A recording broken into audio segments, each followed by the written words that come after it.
你们好奇吗？把牛排做到全美国公认第一，会是什么样子？我也没吃过。不过牛排不就是煎个肉吗？有什么好装的呀？今天这家餐厅可能会稍稍的有一点点贵，它是在去年的年底登陆的东京，现在已经过了整整1年了，它还这么难约啊！所以我们今天还是要去见识一下纽约名副其实的第一牛排馆 Peter Luger。他在过去的135年都被评为全美第一的牛排馆，到底是因为什么？好大的排面啊！它要是不好吃，我会把它骂死。我也是最近才预约上，又到了乱花钱的日子。他家在美国纽约有2家店，然后第3家开在了日本的东京，就在惠比寿那个地方，全日本最好的餐厅都在那儿。站在他家店门口，有一种莅临美国哪个富豪庄园的感觉。すみません。11時半予約した了うです。有一说一，我还是头一回坐在这么富丽堂皇的地方吃饭，有一点点的拘谨。我们来看菜单吧，演示一下我们的紧张。上菜了，开始吧。他家的餐前面包会有好几种，我们选择了一个小法棍，但咱们就是说，它比法餐厅的法棍还要硬一点。小圆包就非常软了，不过面包只是为了引出一个很厉害的东西，就是他们家的秘制果味烤肉酱。正好我们的第一个主菜就端上来了，厚切培根。这个外貌其实不算特别惊艳，但是它端上来的时候表面还冒着油泡，好厚啊！我真的很爱厚切的猪肉，咬开最外面那层已经被烤得酥脆的皮之后，就能吃到里面比较软嫩的肉和油脂。它会稍微有点肥，但真的很香，空口吃2块会很腻，所以就要搭配旁边的烧烤梅子酱。厚切就是那种非常有层次感的体验。下一盘的烤鱼就清爽多了，三文鱼搭配烤过的西兰花，还有几瓣柠檬，这不得瘦死。美餐最大的一个特点就是它非常的实在，他们家这个三文鱼真的很出名，它会把里面的鱼肉烤得非常的嫩，你甚至用刀背轻轻一拨它就开了，一口吃进嘴里还没嚼，就嘴巴里就会充满鱼肉的鲜味，而且因为它温度刚刚好，里面的鱼肉吃起来会很有韧劲，鲜味感非常足。我还想再夸一下他们家这个酱，这个酱有卖的吗？在万众瞩目下迎来了今天的主角，牛排还在滋啦滋啦的时候就被端了上来，然后他们家不用选部位，只有剔骨，然后它一半是菲力，一半是纽约客，也是2种完全不同口感的肉。牛排也都是当天从美国空运过来，经过28天的干式熟成，且是美国最高等级的牛肉 USD Prime， 所以它在日本可以卖到4万多一盘。来吧，一起来品尝一下号称是纽约第一的牛排。第一口我们吃原汁原味的，因为是干式熟成，它已经过滤掉了多余的部分，所以嚼起来会很轻松，还完整的保留了肉里面最精华的汁水。烤的过程中应该只用了黄油和盐调味，就是进嘴的第一反应就是这个肉很肥很厚实，接着是只有干式熟成才会有那个咸咸的汁水的味道。熟成的那个味道就是像鹿肉刚刚做好之后那个木材的味道，跟日本和牛的完全不一样，就它不是那种软塌塌的口感，它是那种外脆里嫩的感觉，就是最外面那层焦脆的肉真的太上头了，有点像川菜里面干煸过后的牛肉，让人特别上瘾。然后你咬下去又能感受到里面的肉的柔软和牛肉些许的脂肪，哇，有点停不下来的感觉。他们家这个西兰花上面全是油，所以会觉得今天的蔬菜环节格外的轻松。剔骨左边的里脊肉吃起来会更柔软一些，相比刚才比较有弹力的菲力会更好嚼开，可能因为它牛肉的品质实在是太好了，就算是熟成之后你也能吃到牛肉里面那股奶香味。最后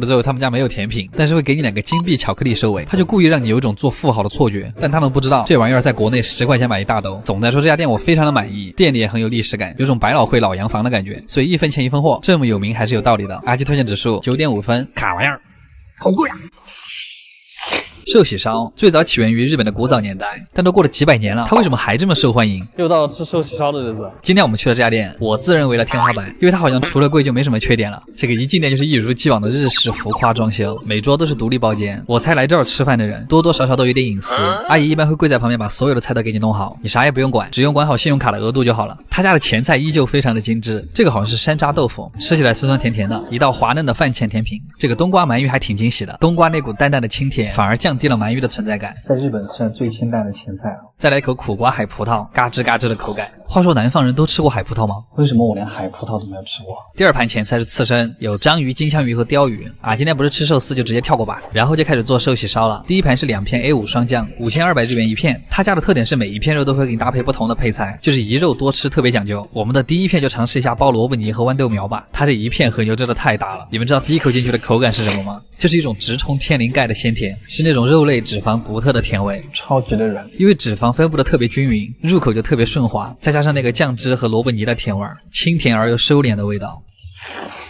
下一片是一块超大的里脊肉，这个我们还是跟蛋黄液一块吃，先用肉把它挤爆，然后再用你们的2颗小门牙轻轻的把肉分开，吃的时候就是一顿操作，往自己的嘴巴里面加 buff， 唇齿间真的牛肉所过之处，处处留着和牛的香味，就这一口那个味道就值回今天的门票钱了。用芦笋蘸着剩下的蛋液，有那么一瞬间觉得蔬菜里面都充满了肉香。我发现就是不管夏天有多热，吃寿喜烧还是香的。这几天东京真的很热，大家也一定要好好防晒。我最近就一直在用 Orbis 的隔离，有防晒效果，日常使用完全够。我喜欢它那种水水的质地，上脸很清爽，不油不黏，还有点均匀肤色的效果，但是又没有妆感。脸上如果有一些小瑕疵可以遮住。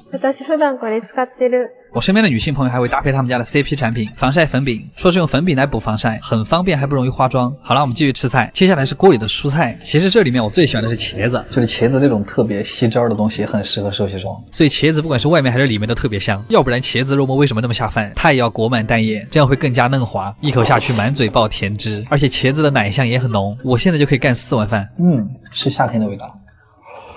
接下来的一片是蛋液裹牛肉、裹萝卜泥、裹豌豆苗，吃法逐渐复杂，香味快了加倍。这一口下去就是爽滑中带着咀嚼感，肉香四溢，大快朵颐啊！说的就是这个。肉烧完之后就会在里面加一点乌冬面，它是在刚才和牛的油水里面煮的，取其精。它吃起来微微泛甜，就像是清汤杂酱面最后2口的那个味道。面条里面浸满了肉香，就让我特别怀念成都的那个怪味面。接下来是没有人可以拒绝的寿喜烧配米饭，滑嫩黏糊的蛋液裹着热腾腾的米饭，到底是米饭升华了和牛的甜味，还是和牛让米饭变得更甜，都不重要了，刨就完了。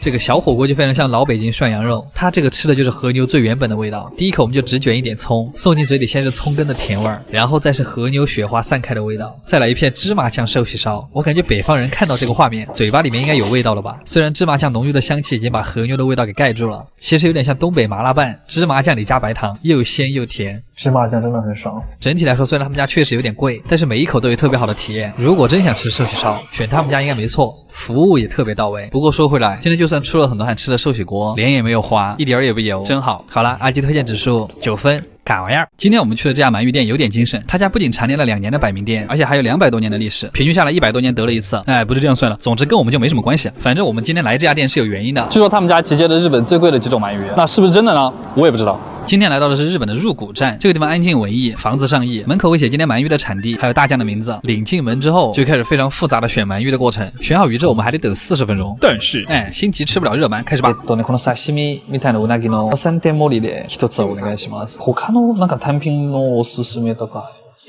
大体もうありがとうございます。他家没有小菜，非常的实在。第一个前菜就是鳗鱼天妇罗。你们听咬下去的这个声音就知道它有多脆了。它是怎么把面粉涂得这么薄的呀？很厚一片，里面白嫩的鳗鱼肉嚼起来甚至像山竹肉，撒一点薄盐就很好吃了。接下来这个是我觉得跟鳗鱼最搭的一个菜，鳗鱼厚蛋烧，里面的鳗鱼很肥很嫩。一口下去咬的鸡蛋平平无奇，但是当你把鳗鱼汁嚼出来之后，吃起来会有浓郁的鳗鱼的脂肪香和油香，就你们懂吗？鳗鱼的香味会渗透到鸡蛋的每一个缝隙。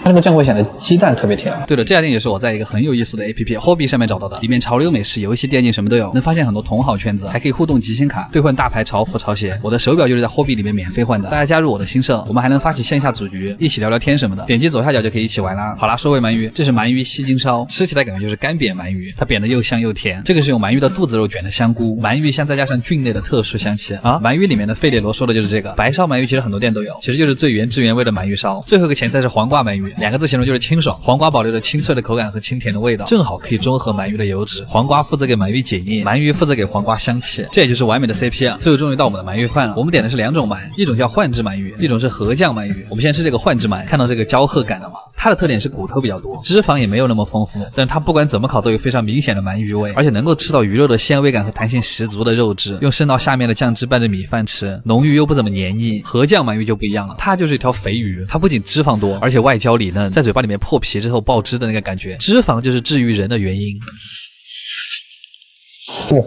筷子轻轻一夹，它就断开了。所以这种烤的东西还是要吃油多的。最后来口汤解腻，汤里都是炭火的气息。来这种百年老店吃饭，有些时候就觉得吃的不是美食，是传承的手艺。好啦，阿基推荐指数8分，卡玩意儿。